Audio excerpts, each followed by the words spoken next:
कभी कभी वाकई हम थक जाते हैं, सब्र करते करते, इंतज़ार करते करते, दुआ करते करते, और कहीं ना कहीं दिल में ये वसवसे भी आते हैं। इतना सब कुछ करने के बाद भी कुछ ठीक होता नज़र नहीं आ रहा। असल में वही कबूलियत के लम्हे होते हैं कि आपके हर तरफ मायूसी हो, लेकिन आप कहो अपने दिल से कि नहीं, अल्लाह देर कर रहे हैं तो यकीनन अता करने की तैयारी भी कर रहे हैं। जब हम टूटने के बाद भी हाथ उठाते हैं तो फिर कैसे उसकी रहमत जोश में नहीं आएगी। वो सब कुछ अता कर देता है।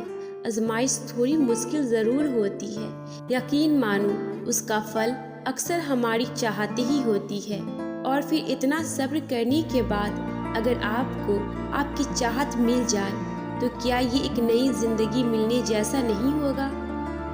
तुमने दुआ मांग ली, उस रब को अपने दिल का हाल बता दिया, अपनी अधूरी ख्वाहिश बता दी, तुम्हें क्या चाहिए सब बता दिया, तो फिर अब मायूसी कैसी।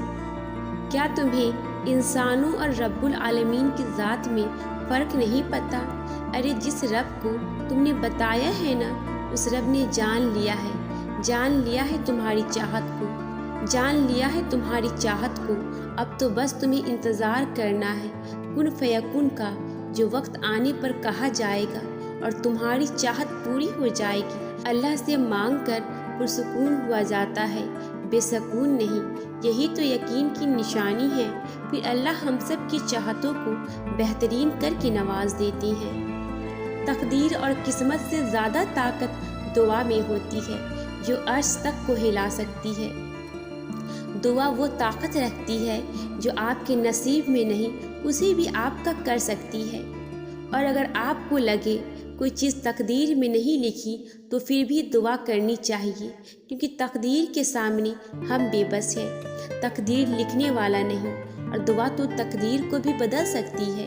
फिर दुआ करें और यकीन रखें अल्लाह हमारी दुआ को ज़रूर कबूल करेगा। देखो, इंतज़ार करो हर उस चीज़ के लिए जो अल्लाह तुम्हें देना चाहता है।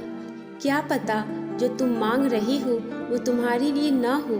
सब्र करो अपनी कहानी के लिए, क्या पता तुम्हारी कहानी के बाकी हिस्से बेहतरीन हो सकता है तुम्हारी कहानी दूसरों से अलग हो बिल्कुल। देखो, यकीन रखो अल्लाह के कुन कहने तक, क्या पता जो तुम मांग रहे हो वो तुम्हें मिल जाए उसके ठीक वक्त आने पर। उस चीज़ के तुम्हारे हक में बेहतर होने और तुम्हारा भी उस चीज़ के लिए बेहतर होने तक यकीन रखो अपने अल्लाह के रहमान होने पर। इंशाअल्लाह वो तुम्हें तुम्हारी चाहत से ज़रूर नवाजेगा। अल्लाह ने तुम्हें तुम्हारी चाहत तक ले जाने के ज़रिए बहुत पहले से बना रखी है, मगर वो चाहता है तुम खुद उन तक आओ ताकि तुम यकीन रखना सीख सको और सब्र से तुम्हारी आशनाई हो सके। ये हर चीज़ ने एक दिन वापस लौट ही आना है। जो नसीब में लिखा है वो हर हाल में हर कीमत पर मिलकर रहता है। तुम आज जहाँ हो वहाँ इत्तफाकन नहीं हो, बल्कि तुम्हारा ये मुकाम तुमसे भी पहले लिख दिया गया था। सो तुम्हें यहाँ तक लाया गया है। और ये भी जान लो कि उसने मिलने से लेकर न मिलने तक हर चीज़ का वक्त मुकर्रर कर रखा है। तुम्हारा काम तो सिर्फ दुआ करना है, बाकी तो सारी उसके मंसूबे साजी है। अल्लाह के सुपुर्द करना सीखिए हर चीज़ को, हर फैसलों को। जब आप जानिमाज़ पर बैठते हैं, भारी दिल को खाली करके उठा करें। मैं हर चीज़ अल्लाह को सौंप कर उठा करती हूँ, क्योंकि जो हुआ उसकी रज़ा से हुआ, जो हो रहा है उसकी रज़ा से हो रहा है, जो होगा उसकी रज़ा से होगा। तो फिर आप मुस्तक़बल की फ़िक्र क्यों करती हैं। नसीब लिखने वाली को नसीब का निगहबान रहने दें। आप उसके फ़ैसलों पर सर झुकाकर इत्मीनान से चलते रहें।